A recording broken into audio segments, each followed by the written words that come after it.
በፍርሃትና በጸጸት ልትሞት የቀረብከው ወንድም አለም ስማ ልምከርህ ወንድምዬ። አነጋገር እየተቀየረ ነው። ያራዳ ልጅ እየሆንኩኝ ነው የታወጣሁት።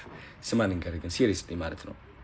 እቺ ዓለም ቀልድ እንዳንሆነች አውቃለሁ። በቦክስ እየመታች ነው፣ በቀኝ በግራ በታች በላይ በቃ ልታወድቅ ቀርባለች። ችግሩ አይናፋርነህ፣ በጣም ትፈራለህ።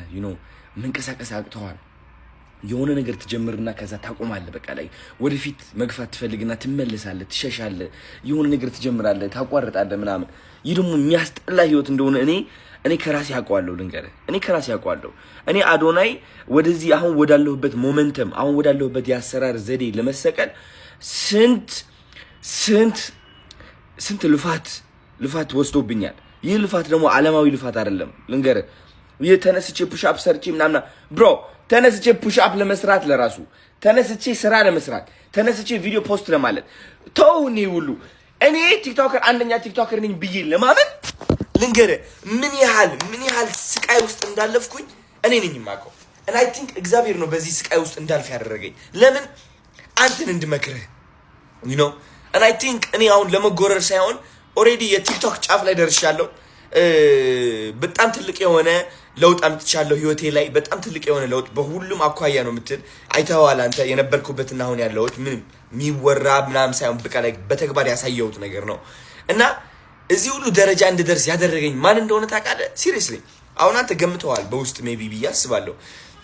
ወንድም አለም እግዚአብሔር ነው ባይ ዘ ዌይ ማለት ነው። ልንገርህ እግዚአብሔርን ስታምነው ሞትን መፍራት ታቆማለህ። እግዚአብሔርን ስታውቀው ሞት አያስፈራህም።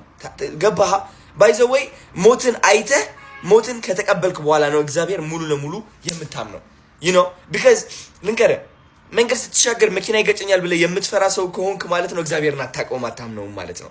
እናቴ ትሞትብኛለች፣ ቤተሰቦቼ እንዲህ ቢሆንብኝስ፣ ነገ እንደዛ በሆንስ የሚል ፍርሃትና ጥርጣሬ ካለ እግዚአብሔርን አታውቀውም፣ አታምነውም ማለት ነው። ወንድም አለም ልንገርህ እና የህይወት ስኬት የሚጀምረው ደግሞ ከዚህ ነው። በትናናሽ ነገሮች እግዚአብሔርን ማመን ስትጀምር መንገድ ስትቻገር ማየት እኮ አለ ታያለህ እኮ። ግን ኦኬ አይቺም እኮ ልገጭ እችላለሁ። ከተገጨው ግን እሰየው እግዚአብሔር አለ የታባቱ እግዚአብሔር ብሎት ነው። በትናናሽ ነገሮች እግዚአብሔርን ማመን ራስን ስታለማመድ ጧት ትነሳና ማለት ነው ሰውነትህ እኮ ተበላሽቷል። ግን አይምሮ አንተ እንደዚህ ተበላሽተህ ነው የምትቀረው አያልፍልህም ብሎ ሲጫወትብህ ምን ትሆናለህ? በትንሽ ነገር እግዚአብሔርን ታምነዋለህ። እንዴት አድርገህ ነው የምታምነው? ኦኬ 10 ፑሽአፕ ለምን አልሰራም? አይ ኖ ገራሚ ለውጥ እንደማመጣ። ለምን በሳምንት አንድ የ10 ሰከንድ ቪዲዮ አለቅም? አይ ኖ ሰው እንደሚወደኝ። አይ ኖ ማለት አውቃለሁ ማለት ነው። በማን ነው የምታውቀው? በእግዚአብሔር። ለምን? ስለምታምነው። ፓስተር አዶናይ እንዳትለኝ አሁን ተረጋጋ። እውነት ለመናገር እኔ ስለ እግዚአብሔር ማውራት ፓስተር የሚያስብለኝ ከሆነ ፓስተር አዶናይ በለኝ ከፈለግ and ስታይ እኔ ዓለማዊ ነኝ። ኦፍ ኮርስ ላይክ አለባበሴ ምናምን ሻይን አደርጋለሁ፣ በሰዓት ለብሳለሁ ምናምን። ግን እግዚአብሔር በጣም ትልቅ ሚና አለው ህይወቴ ውስጥ እንድታውቀው ማለት ነው። ብዙ ነገር ከብዙ ነገር አውጥቶኛል እግዚአብሔር። ጸሎቴ ከብዙ ነገር አውጥቶኛል። ተረዳኛ። እግዚአብሔር ደግሞ ለምን እንደማይሰማ ላስረዳ። ለምን እንደማይሰማ እግዚአብሔር ላስረዳ። የሰው ውድቀትን ስትመኝ የሰው ውድቀት ያንተ ከፍታ እንደሆነ ልብህ ካወቀ ይህ ማለት ልብህ የተቆጣጠረው እግዚአብሔር ሳይሆን ሰይጣን ነው። ሰይጣን ልብህን የሚቆጣጠረው ደግሞ አይምሮ ላይ ጉብ በማለት ነው። አይምሮ ላይ ሆኖ ያ ልጅ ተሳካለት እኮ በቃ አንተ አያልፍልህም፣ እንደዚህ ከሆንክ ወድቀሃል፣ የራስህ ጊዜ አለ ብሮ፣ አንተ ይሳካልሃል። የጊዜ ጉዳይ ነው።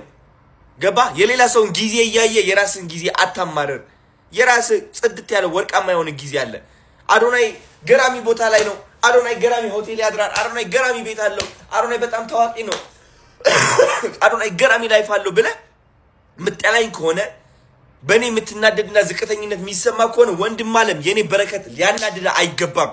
ቢካዝ እግዚአብሔር ሊያሳየ እየሞከረ ነው። ያንተ ህይወት እንዴት አባቱ ከፍ ማለት እንዳለበት እያሳየን ያለው በተግባር ይኸው ተመልከት።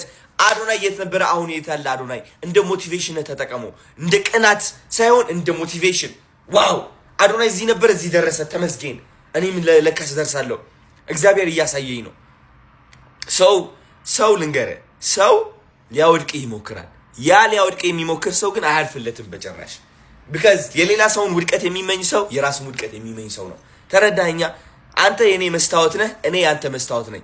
አንተ ላይ ያሰብኩት ጥሩ ነገር እኔ ላይ ይሆናል። አንተ ላይ ያሰብኩት መጥፎ ነገር ደግሞ እኔ ላይ መሆኑም አይቀርም። ለዛም ነው የምጠነቀቀው እኔ ሰዎች ላይ ክፉ ነገር ለማሰብ። ተረዳኸኝ አይደለ ወንድም አለም? ስኬታማ ትሆናለህ። የራስህ ጊዜ አለ። የሰው ጊዜ እያየ የራስን ጊዜ አታማር። እወድሃለሁ ልልህ እፈልጋለሁ።